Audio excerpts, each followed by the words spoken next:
교회란 무엇일까요? 예배당을 비롯한 건물일까요? 아니면 기도와 찬송과 설교와 성찬과 세례 등으로 이루어진 예전일까요? 물론 이런 외적인 측면들도 교회가 무엇인지를 말해줄 수 있을 것입니다. 하지만 이런 외적인 것들만 가지고는 교회를 다 설명했다고 할 수 없다고 생각이 듭니다. 왜냐하면 그보다 훨씬 더 본질적인 사건이 우리에게 개입이 되어야 하기 때문입니다. 무슨 말씀인가 하면 그리스도를 만나고 구원을 체험하는 사건이 교회의 본질이 되어야 된다고 하는 겁니다. 그리스도와의 인격적인 만남의 사건, 이것 없이 교회는 이루어질 수가 없습니다. 그렇다면 오늘날 우리는 어떤 모습일까요? 한번 곰곰이 생각해 보면 좋을 것 같습니다. 그제 우리 중고등부 수련회를 할 때도 제가 잠깐 말씀을 전했습니다만, 아이들이 간섭받는 것을 싫어합니다. 그럼에도 불구하고 왜 어른들은 간섭하기를 좋아할까요? 답은 딱 하나입니다. 사랑 때문입니다. 내가 사랑하기 때문에 그 사랑을 나타내는 모습이 간섭으로 아이들에게는 받아들여집니다. 우리도 마찬가지입니다.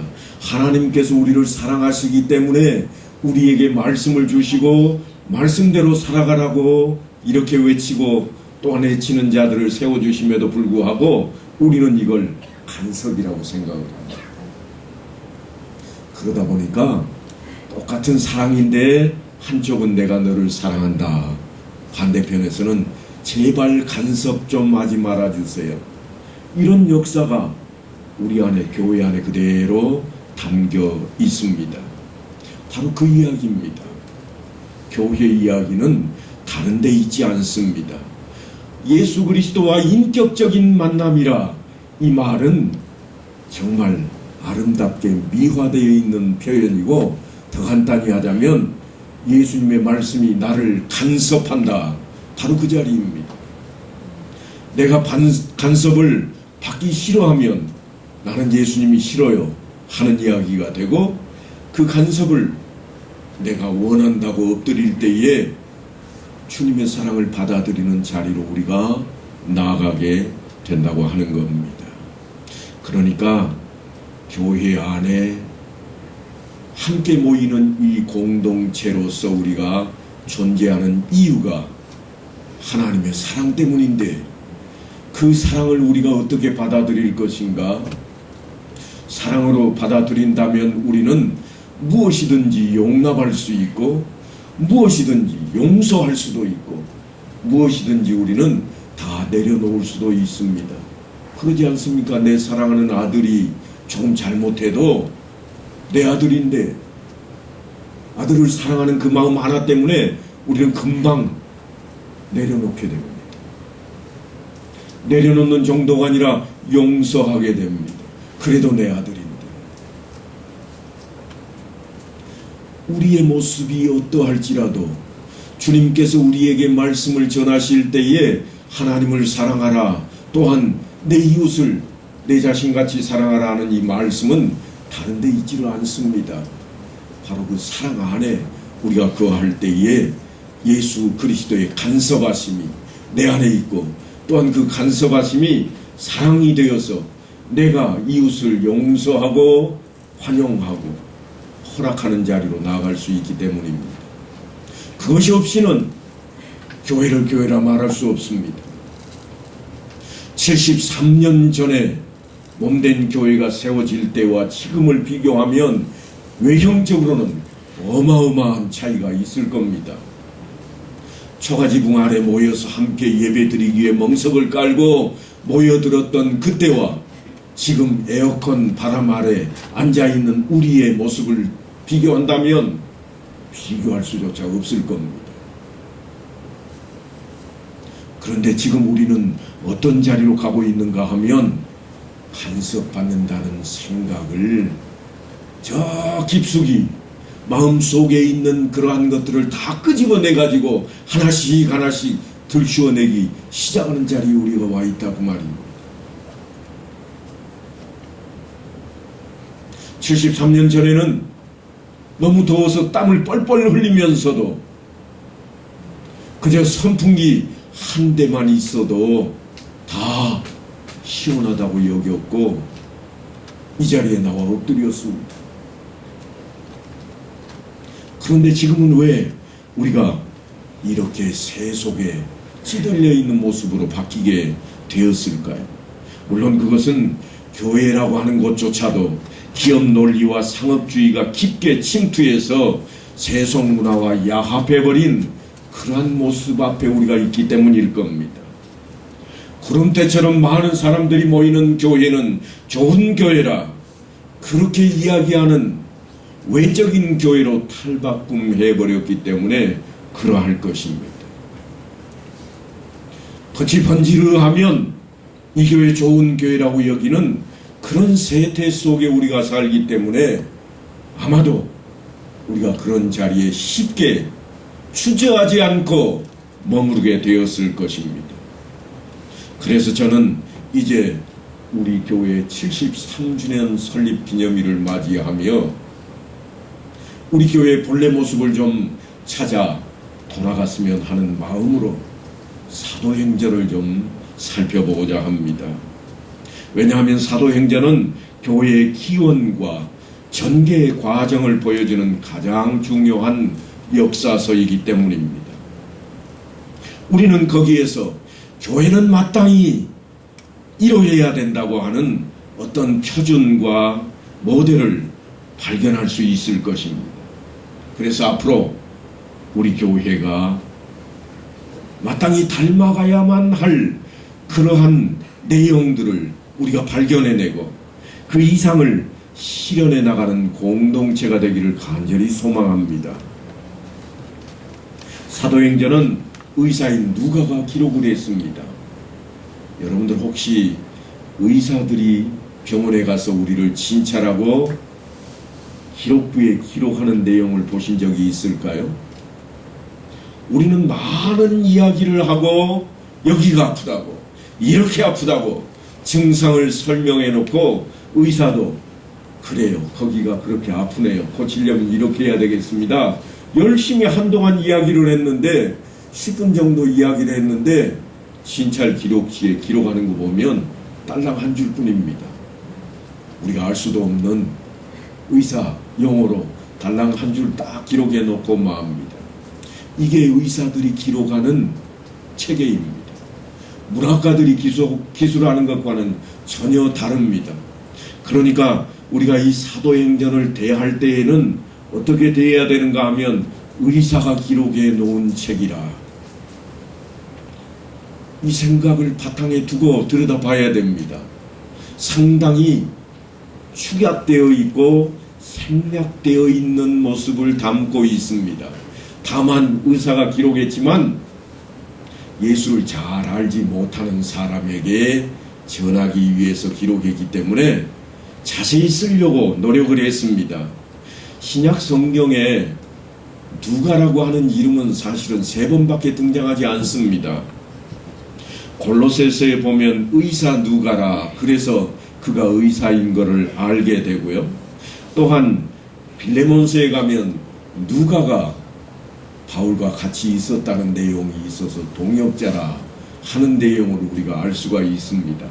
그리고 마지막으로 디모데후서에 가면 누가만 나와 함께 있노라 이렇게 바울이 이야기함으로써 끝까지 떠나지 않고 바울을 지키며 함께 복음을 증거했던 인물이라 그런 정도만 우리가 기억해낼 수가 있습니다.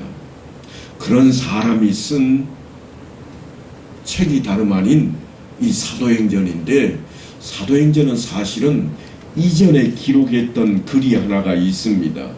그러니까 2부작으로 기록을 해 놓았다고 하는 내용이 성경에 기록이 되어 있는데 오늘 본문 1, 2절을 보면 이렇게 되어 있습니다.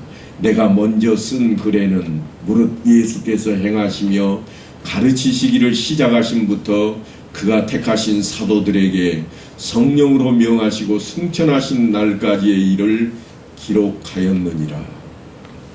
그러니까 예수님께서 이 땅에 오셔서 무슨 일을 행하셨고 또한 어떻게 그분이 살아오셨는가 하는 것을 승천하신 날까지를 앞쪽에 다른 책에 기록을 했다는 겁니다.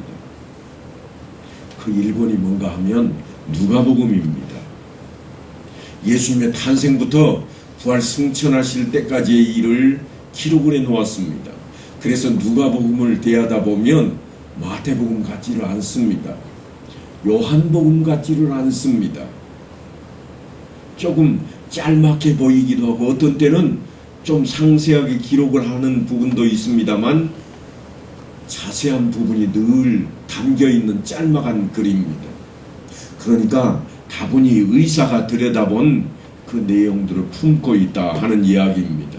그래서 이 누가복음은 저 멀리 북쪽에 있는 갈릴리로부터 시작해서 아래쪽으로 쭉 내려와서 예루살렘에 이르기까지 예수님께서 어떻게 사셨고 어떻게 복음을 증거하셨는가 그런 복음 전파의 과정을 기록했다면 이제 오늘부터 우리가 대하고자 하는 이 사도행전은 예수님께서 승천해 버리시고 난 이후에 그분의 대사격인 사도들이 어떻게 예수님을 전하고 있는가 하는 내용을 다루게 될 겁니다.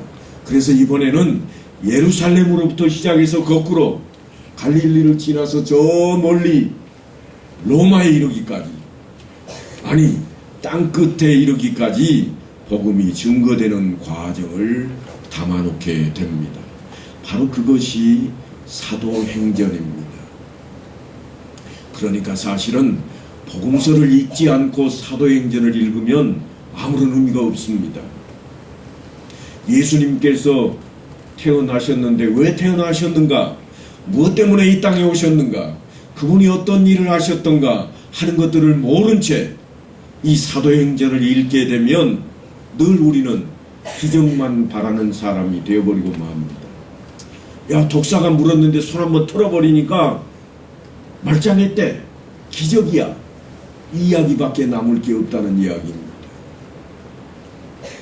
그래서 예수님께서 왜 이 땅에 태어나셨고 그분 때문에 무슨 일이 지금까지 벌어졌는가 하는 것은 복음서를 통해서 우리가 잘 깊이 있게 깨닫고 난 연후에 오늘 이 사도행전을 대해야 되는데 우리가 지난번에 요한복음을 대했고 물론 그 이전에는 우리가 공관복음을 다루었었습니다만 그와 같이 복음서를 우리가 다루고 오늘은 이제 우리 교회가 세워진 지 73주년이나 되었는데 그렇다면 지금까지 우리는 어떻게 발전이 되어 있을까?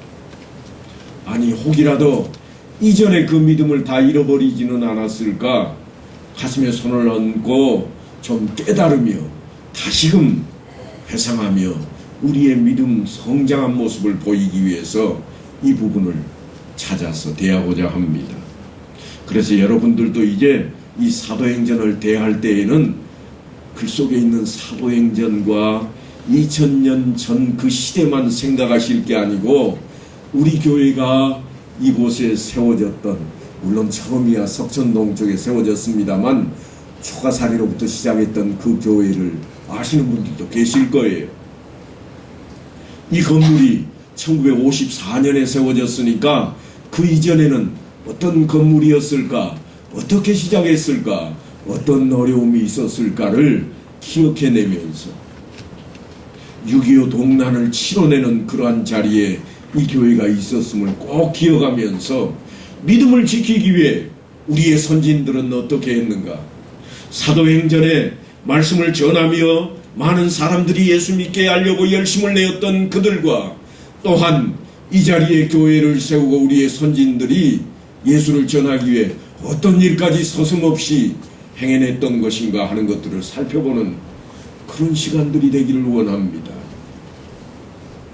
그래서 이제 사도행전을 통해서 우리가 새 마음 새 뜻을 품고 우리도 그 자리를 이어나가야 되지 않겠습니까? 그래서 누가복음이 지상에서 예수님께서 공적이고 사적인 그러한 사역들을 하는 것을 다루었다고 하는 그 내용에 이어서 사도행전이 이제 성령을 통해서 그 힘으로 많은 이들이 예수를 증거하는 자리로 나아갔던 그 모습 그대로 우리도 또한 그 자리를 통해 이곳에 정말 시원스럽고 아름다운 교회로 편안한 자리에 앉아 있지만 정말 예수를 증거하는 자리로 나아갈 다짐을 하는 그런 시간이 되었으면 좋겠습니다. 우리 한번 옆으로 인사 한번 하실까요? 샬롬. 말씀대로 사셨나요? 말씀대로 살겠습니다. 아멘. 이게 거칠의 인사가 되어서는 안 됩니다. 물론 처음에는 그저 따라하는 자리 그 수준도 괜찮겠습니다만 한두 번 하다 보면 이제는 정말 나도 모르게 그 자리로 가 있어야 됩니다. 오늘 본문이 바로 그런 이야기입니다. 먼저 이 책의 수신인이 누구로 되어 있는가 하면 데오빌로입니다. 그래서 데오빌로에 대한 이야기를 하지 않을 수가 없습니다. 누가라고 하는 사람은 데오빌로에게 책을 헌정하고자 했습니다. 간단히 말하면 편지를 길게 장황하게 썼습니다. 우리나라에도 예전에는 그런 게 있어 왔습니다. 무슨 말씀인가 하면 부모님 전상서 그래가지고 아주 그냥 긴 문장을 써내려갔습니다. 날 낳아주시고 길러주시고 이렇게 역사를 써내려갔던 게 부모님 전상서라고 하는 거였어요. 이거를 헌정한다 그런 표현을 씁니다. 그런데 그 신약시대에도 많은 사람들이 헌정하는 일들이 많았습니다. 그래서 누가가 데오빌로라고 하는 대상에게 헌정하는 내용이 누가복음과 사도행전이에요. 우리식으로 하자면 부모님 전상서, 불효자는 멀리서 웁니다. 운다고 말은 해놓고 나중에 가면 불초소생이 이러는 거죠. 하지 못했던 일, 부족했던 것 깨닫고 새롭게 나가겠다고 다짐하는 자리까지 가는 것이 이 부모님 전상서 안에 다 들어있는 것처럼 사도행전도 그렇습니다. 내가 그러지 못했던 인물인데 이제는 내가 예수를 전하는 자리로 내 생명도 아깝지 않다. 내가 무엇을 다 내어 던질지라도 예수 그리스도만은 붙잡겠노라고 그렇게 외치는 자리로 나아가는 겁니다. 그러니까 우리가 조금 전에 샬롬하고 우리가 평안을 물었습니다만 그 모든 것들이 우리 안에 일어날 일들이 되기를 소망합니다. 그래서 누가가 데오빌로에게 지금 우리식으로 하자면 부모님 전상서를 쓰고 있는 겁니다. 그런데 데오빌로라 하는 이 말은 무슨 말인가 하면 데오라는 말은 하나님이라는 뜻입니다. 빌로는 필로스라고 해서 사람입니다. 다시 말하면 하나님을 사랑하는 사람 그런 뜻을 가진 이름입니다. 그래서 어떤 학자는 로마의 유력한 관리로 예수를 믿기 시작하는 초신자였다 그렇게 해석하는 학자도 있지만 또 어떤 학자는 그냥 하나님을 좋아하는 사람들에게 편지한 내용이라 이렇게 해석을 하기도 합니다. 물론 상징적으로 불렀던 아니면 어떤 인물을 대상으로 했던 그가 틀림없이 예수 그리스도에 대해서 호의적이었다고 하는 것은 분명합니다. 그래서 그가 알고 싶어 할 것이라 궁금해 할 것이라 그래서 지금 이 글을 헌정하는 겁니다. 부모님 전상서도요 다른 게 아니에요. 내가 멀리 떠나서 지금 고향을 그리워하며 부모님께 헌정하는 글인데 내 소식이 궁금하실 것이라 각오는 뭔가 하면 금이 환영할 것이라 하는 게 각오입니다. 내가 잘 돼가지고 돌아가야지 그전에는 가나봐라 그런 마음으로 쓰는 거거든요. 오늘 이 글도 정말 데오빌로를 향해서 누가가 내가 믿는 이 예수 당신도 좀 알아야 되지 않겠습니까? 궁금하시죠? 내가 지금부터 글로 써 올리겠습니다. 그런 마음으로 쓴 글입니다. 그러니까 오늘날 우리는 그럴 일이 없다 그렇게 생각하시면 안 돼요. 내 주변에도 그런 인물들이 털없이 있습니다. 내 친구 중에도 예수를 잘 모르는 친구가 있을 수 있고요. 우리 동네 안에도 예수에 대해서 호의적인 사람이 있을 수가 있어요. 그들에게 예수란 이런 분이라 우리가 전해야 되겠는데 할 말이 없으면 어떻게 됩니까? 나 할 말 없어. 예수 우리 목사님한테 물어봐. 이렇게 되면 안 되는 거죠. 부모님 전상세 자기를 아주 자세하게 기록하는 것처럼 우리가 누구를 만나도 예수님은 이런 분이야. 교회의 머리가 되신다고 했으니 우리 교회의 머리가 그분이야. 그러면 우리는 뭔가 하면 그분의 몸이야. 그래서 예수 그리스도를 우리가 전할 수 있어야 되겠다고 하는 겁니다. 그걸 전하지 못하니까, 세상에 예수를 전하지 못하니까 전하는 것이 고작 뭔가 하면 사건 사고들만 전해지는 겁니다. 사람이 사는 이 세상이니까 교회 안에서도 사기꾼도 나오고 살인자도 나오고 또한 거짓말하는 사람도 나오고 싸우는 사람도 나오는 거예요. 이것만 전해지다 보니까 진짜 교회에 대한 이야기가 하나도 전해지를 못합니다. 왜냐하면 우리가 꿀벙어리가 돼 있어요. 교회가 뭐야? 글쎄 우리 목사님한테 물어봐. 이 말밖에 할 게 없다고 하는 거예요. 예수를 왜 믿어?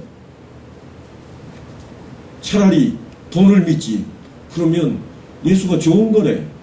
그 말 말고는 할 말이 없어지는 게 우리의 모습이라는 거예요. 그래서 지금부터는 우리가 이 사도행전을 통해서 정말로 누가가 데오빌로에게, 하나님을 사랑하는 사람에게 뭐라고 증거하고 있는가, 야 나도 저렇게 전해야 되겠다, 그런 마음으로 함께 들여다봤으면 좋겠습니다. 이제 사도행전의 서론적인 본문으로 들어가게 될 것인데요, 4절과 5절을 우리가 한번 주목해 보면 좋겠습니다. 4절 5절을 한번 좀 띄워주시겠어요? 우리 함께 읽겠습니다. 시작. 사도와 함께 모이사 그들에게 분부하여 이르시되 예루살렘을 떠나지 말고 내게서 들은 바 아버지께서 약속하신 것을 기다리라. 요한은 물로 세례를 베풀었으나 너희는 몇 날이 못되어 성령으로 세례를 받으리라 하셨느니라.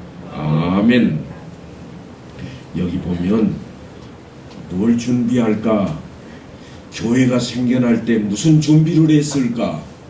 우리는 이미 준비되어 있고 이미 교회가 세워진 자리에 와 있지만 이 교회 안에 과연 무엇이 준비되어서 지금까지 이렇게 왔을까 하는 내용이 담겨 있습니다. 먼저는 예루살렘을 떠나지 말라고 하는 명령입니다. 갈릴리 출신의 제자들에게 예루살렘은 사실 추억의 장소가 될 수 없습니다. 저 멀리 북쪽에 있는 갈릴리로부터 남방에 있는 유다까지 와서 예루살렘에 이르렀지만 예루살렘은요 추억의 장소가 아니에요. 이 말씀을 이해를 쉽게 못한다는 이야기는 뭔가 하면 야 나 복음서 모르겠어, 그런 이야기예요. 누가 복음이 뭔지 모르겠어, 그런 이야기라. 그러니까 우리가 성경 공부를 반드시 해야만 해요. 왜 그런 말씀을 드리는가 하면 예루살렘은 그들에게 있어서 패배와 수치의 장소이기 때문입니다. 자기들의 선생님을 팔아먹은 장소가 예루살렘이에요. 자기의 선생님이 십자가에 못 박혀 죽은 장소가 예루살렘이에요. 자기들이 선생님 나는 그 사람 모른다고, 나 몰라요 저 사람, 자기 살 길 바빴던 제자들의 모습이 담긴 곳이 예루살렘입니다. 자기들의 목숨을 건지기 위해서 스승을 배반하고 배신하고 도망쳤던 장소입니다. 하루빨리 벗어나서 그냥 고향 땅에 가서 새 출발을 하고 싶습니다. 그래서 떠나고자 했던 장소가 절망과 치욕의 장소가 다름 아닌 이 예루살렘입니다. 그런데도 예수님께서는 그 패배와 수치와 배신과 절망의 현장인 예루살렘을 떠나지 말라, 그렇게 명령하고 있습니다. 이것이 너무나도 중요합니다. 우리는 어떻게 해서든지 고통스럽고 절망스러운 그런 상황을 벗어나고 싶어 하지 않습니까? 한평에서 큰 상처를 입은 사람이라면 좀 멀리 이사 가가지고 한평 보고는 오줌도 안 눈다는 그런 말을 해가면서 살고 싶어 합니다. 하지만 장소를 바꾼다고 해서 그 사람이 바뀌는 것은 결코 아닙니다. 속 심령이 변화되지 않는 한 장소의 변화는 아무것도, 어떤 치유도 할 수 없는 겁니다. 저는 젊었을 때 도회지에서 물론 살았습니다. 그래서 그런 경우들을 많이 경험을 했습니다. 성도들 가운데 살던 곳에서 상처와 수치를 잊어버리기 위해 도망치듯이 이사하는 분들을 많이 봤습니다. 어느 날 갑자기 보면 동네에 없는 거예요. 그래서 어떻게 수소문해서 찾아가 보면 이사했어요. 멀리 이사했어요. 그리고는 가볍게 뭐를 했는가 하면 교회를 옮겨버렸습니다. 왜 그랬어요? 집사님들도, 때로는 장로님들도, 권사님들도 그런 경우가 있더라고요. 왜 그러셨어요? 그러면 하는 말씀이 상처 때문에, 마음 상해서요. 이 상처를 치료하기 위해 그랬다는 거예요. 아니, 조금 더 귀에 호감 있게 들리는 말이 있습니다. 혹시라도 교회에 누가 될까봐 내가 이사를 했습니다. 혹시라도 나 때문에 교회에 누가 될까봐 이사했다는 거예요. 그러면 그 일로 인해서 그 교회가 상처가 다 물게 되고 이 사람은 이사를 해서 상처가 쉽게 치료가 됐는가? 그러지 않더라는 거예요. 세월이 지나서 만났는데도 그때 이야기를 또 꺼냅니다. 그때는 그랬었는데 아직도 상처로 남아있는 거예요. 그런데 그 안에 남아있던 사람들은 어떨까요? 그 상처를 가지고 있었어요. 그런데 지금은 다 잊었습니다. 왜냐하면 다 치유가 됐기 때문이에요. 참고 견디다 보니 없어지더라, 그런 거였습니다. 그러니까 여러분, 오늘 이 본문에 등장하는 이 말씀을 가볍게 여기지 마시기 바랍니다. 아무리 좋은 장소로 이사를 해도, 그렇다고 할지라도 내 마음이 새롭게 바뀌지 않는 한 옛날 옛적의 그 상처와 기억은 끈질기게 우리를 괴롭힐 겁니다. 그래서 예수님께서는 제자들에게 고향인 갈릴리로 빨리 돌아가라 그러지 않으셨습니다. 십자가의 순환과 부활의 영광이 함께 곁들어 있던 그 예루살렘을 떠나지 말라고 당부했습니다. 그러니까 오늘날 우리도 마찬가지입니다. 혹이라도 무슨 상처가 생기시거든 상처를 치료할 생각을 하셔야지 떠날 생각을 하시면 안 됩니다. 무엇과 같은가 하면 목이 물렸는데 근지럽고 아프다고 팔 잘라낼 사람이 어디 있겠어요? 한번 손 들어보세요. 이거 목이 물려서 못 쓰겠어, 근지러워, 잘라버리자, 그런 생각을 누가 갖습니까? 아무도. 우리는 그런 생각 안 갖습니다. 그저 약 좀 바르고 안 되면 피 좀 뽑아내고 그렇게 해서 금방 치료가 되기를 기다리고, 근지러우면 좀 긁고 참아내잖아요. 우리의 신앙생활도 마찬가지입니다. 바로 그 이야기를 성경은 우리에게 펼쳐놓고 있습니다. 그래서 내 심령 깊은 곳에 먼저 성령 충만함을 받게 되면 모든 것이 치료가 될 것이라고 예수님은 그곳에 기다리라 그럽니다. 떠나지 말라. 언제까지인가 하면 성령이 임하실 때까지입니다. 그래서 성령이 임하시기만 하면 모든 상처는 아물게 되고 패배는 승리로 바꾸게 될 것이고, 또한 수치도 영광으로 되살아나게 될 것이라. 그래서 내 심령 깊은 곳에 먼저 성령 세례를 받아서 내 인격에 변화를 이루는 것이 급선무라. 그 급한 일을 뒤로 미루지 말라고 하는 겁니다. 종종 그런 이야기 듣잖아요. 예수 믿으세요. 아니요, 조금만 있다가 살만하면 뒤로 미루어 놓습니다. 그런데 그 다음에 가서 봤더니 안 계셔요. 왜요? 벌써 세상을 마감해버렸어. 우리는 그 끝은 알 수가 없습니다. 그리고 이제 이어지는 말씀이 뭔가 하면 아버지께서 약속하신 것을 기다리라 하는 명령입니다. 아버지께서 약속하셨다. 복음서에서 벌써 예수님께서 우리에게 전해주셨던 내용입니다. 그리고 수도 없이 이야기하다가 마지막에 가서는 뭐라고 그랬는가 하면 나 말고 내가 가거든 보혜사 성령을 보내줄게.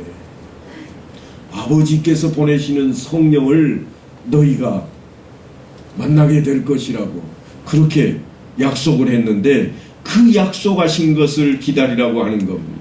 그러니까 예루살렘을 떠나지 말아야 할 이유가 뭔가 하면 아버지의 약속을 기다리는 데 있습니다. 세상의 모든 이치가 소망하고 기다리는 데 있는 모습입니다. 우리는 하나님을 약속의 하나님 또한 성취하시는 하나님으로 바라봐야 된다고 이야기하는 겁니다. 누가복음 24장에 가면 또 그의 이름으로 제사함을 받게 하는 회개가 예루살렘에서 시작하여 모든 족속에게 전파될 것이 기록되었으니 너희는 이 모든 일의 증인이라. 볼지어다 내가 내 아버지께서 약속하신 것을 너희에게 보내리니 너희는 위로부터 능력으로 입혀질 때까지 이 성에 머물라 하시니라. 이미 예수님께서 제자들과 따르는 무리들에게 이 말씀을 전해 주셨다는 거예요. 그런데 다 잊어버렸습니다. 왜 잊어버렸는가 하면 십자가 사건 때문에. 예수님이 십자가에 못 박혀 죽는 그 사건 때문에 다 잊어버렸습니다. 우리 선생은 죽었고 이제는 우리는 끈 떨어진 연과 같다. 그런 생각을 가졌습니다. 그런데 예수님께서는 성령의 능력을 받을 때까지는 너희가 이 예루살렘에 머물러라. 틀림없이 하나님께서 너희에게 성령을 보내실 것인데 그 성령을 받아야 되겠다는 겁니다.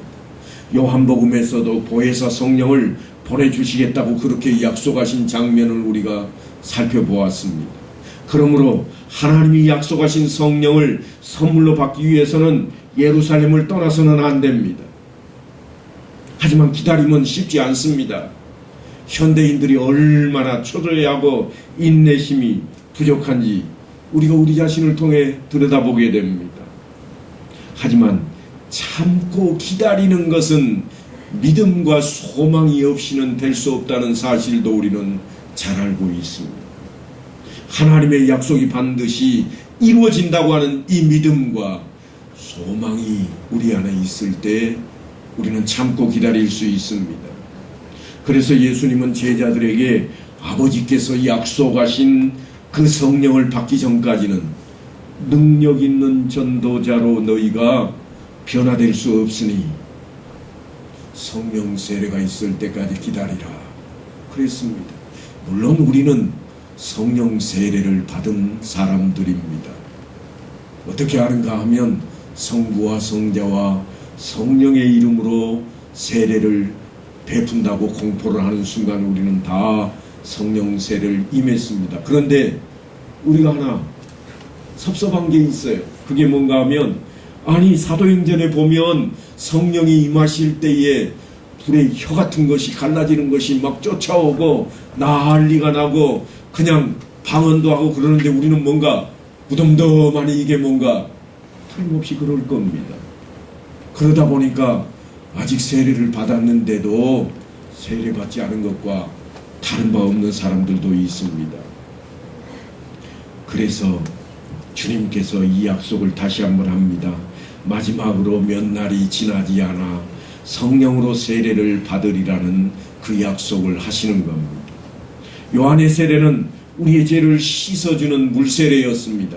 오늘날 세례하고 다릅니다. 세례 요한이 세례를 베푼 것은 어떤 건가 하면 이런 거예요. 나 죄사함 받고 싶습니다. 예배의 첫째 조건이 뭐라고 그랬죠? 예배의 첫째 조건, 죄사함. 이거 없이는 예배 드릴 수가 없어요. 그래서 제사는 무조건 제사함 받기 위해 제물을 드리는 거였어요. 그 제물 드리는 것 대신에 신약시대에 와서 뭘로 했는가 하면 세례라고 하는 걸로 선지자 앞으로 나아갔습니다. 그래서 세례 요한 앞에 가서 내 죄 사함 받고 싶습니다. 무슨 죄를 지었습니까? 이러이러한 죄를 지었고 이러한 죄를 지었습니다. 하나님이 용서하실 줄로 믿습니다. 그러면 세례 요한이요 그의 머리채를 잡고 갑자기 물속에다 쫙 집어넣는 거예요. 그럼 물속에 들어갔다가 어프 하면서 끄집어내면 나오게 되는 게 이게 뭐예요? 구원이에요. 구원. 이게 세례예요. 구원. 그래서 우리가 모세를 통해서 이스라엘 백성들이 구원받았던 때를 뭐라고 그래요? 유월절이라 그러잖아요. 물속에 집어넣었다 건지는 거예요. 바로 그 자리가 있는데 이때는 물세례라. 뭐만 있었는가 하면 죄사함만 있는 거예요. 그래서 끄집어 내놓고 하는 말이 그러는 거예요. 네 죄사함을 받았느니라. 그러니까 이제 하나님 앞에 떳떳이 나아갈 수 있어. 그 이야기예요. 그래서 하나님 앞에 이제는 내가 나아갈 수 있다. 그 자리로 갔는데 지금 성령 세례라고 하는 것은 그 이상입니다. 성령이 머물기만 하시면 우리는 다시금 그 제사함을 받지 않아도 되는 거예요. 이미 그 물세례는 받은 것과 동일한 자리에 있어버리기 때문에 그래요. 그래서 우리는 교회 나올 때마다 누구의 이름으로 기도를 해요? 예수님 이름으로 기도하잖아요. 그 예수님의 이름으로라고 하는 의미 속에는 하나님과 예수를 통해서 내 안에 누가 있다고 하는 거예요? 성령 하나님이 그하고 있다는 것을 이야기하는 겁니다. 바로 그 자리로 가라고 하는 거예요. 물론 예수님을 영접하고 회개하고 구원받은 외적인 표시로 우리가 물세례를 받기 때문에 물세례를 받을 때 성령이 임재하지 않았다 생각이 들 수 있습니다만 분명히 임재하셨다니까. 이제 떳떳미지근해가지고 임재하지 않았다 하니 임재한지 모르겠다 그런 생각이 드시는 분은 이제 이 시간 이 말씀을 통해서 성령의 임재를 깨달으셔야 됩니다. 성령이 임하자 세상이 발칵 뒤집혔습니다. 복음이 파죽지세처럼 온 세상으로 퍼져나가기 시작했습니다. 왜냐하면 성령이 임하자 사람이 바뀌어버립니다. 예전에는 그저 저 갈릴리의 좋은 놈들인 줄 알았는데 갑자기 이야기하는 게 아니 듣는 사람이 그는 한 말을 하고 있는데 듣는 사람들이 다 자기 나라 말로 들어버리는 겁니다. 기적이 일어나는 거예요. 우리는 방언 그러면 내가 특별히 다른 말로 하는 것만 생각을 합니다만 물론 그러한 방언도 있을 것입니다만 지금 예수님의 제자들이 복음을 증거하면서 행하는 이 방언은요 그런 방언이 아니에요. 앞에 앉아있는 사람들이 자기 나라 말로 자기가 쓰는 말로 알아듣는 방언을 하고 있는 겁니다. 틀림없이 이 사람이 한 목소리로 200가지의 언어를 이야기하고 있지를 않아요. 자기 말하고 있는데도 다 알아서 척척 알아듣는 그런 방언의 역사가 일어났습니다. 무엇이 그렇게 만들었는가? 성령이 임하셔서 그렇게 만드신 거예요. 이 성령의 역사가 교회 시대에도 그리하실 수 있다는 사실을 우리가 깨달아야 됩니다. 그래서 우리들 가운데 이미 놀라운 성령 세례를 체험하신 분도 계실 겁니다만 그래서 눈물도 쏟고 콧물도 쏟았던 분도 계시겠지만 아직까지 덤덤하니 물세례로만 여기고 세례는 나도 받았어 그런 마음으로 이 자리에 앉아 계신 분이 있다면 이제 내게도 때가 되었다. 하나님께서 성령으로 임하실 때가 되었다고 하는 이 사실을 품고 하나님의 말씀을 읽고 우리는 간구해야만 할 것입니다. 그래서 성령이 임하시면 타성에 젖어있던 내 습관부터 바뀌게 될 것입니다. 신앙생활이 놀라운 변화를 일으킬 겁니다. 그리스도인이 되었다고 하는 사실로 우리가 신앙 고백을 하거나 예배나 예전에 참여하는 것 이외에도 우리의 도덕적인 삶이 크게 변화가 일어날 겁니다. 다른 사람을 용서하지 못하던 사람이 갑자기 용서할 수 있게 됩니다. 다른 사람을 참아내지 못하던 사람이 꾹꾹 참아내는 자리로 나아갈 수 있게 됩니다. 여러분, 우리가 하나님의 말씀 가운데 하나 오해하는 게 있어요. 그게 뭐냐면 예수님께서 우리에게 천국 열쇠를 너희에게 주었다 그러면서 뭐라고 하시는가 하면 너희가 땅에서 매면 하늘에서도 매일 것이요 너희가 땅에서 풀면 하늘에도 풀릴 것이라.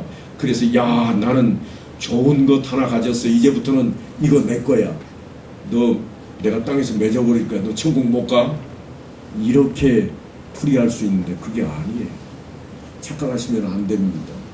무슨 말씀인가 하면 그 말씀은 동일하게 들려진 단어이지만 너희가 땅에서 용서하면 하늘에서 너도 용서를 받게 될 것이요 너희가 땅에서 용서하지 못하고 너희 마음속에 품고 너희가 눈에 흙이 들어가기 전에는 내가 용서할 수 없다고 외치기 시작한다면 하늘에서 하나님도 너를 그렇게 바라보실 것이라.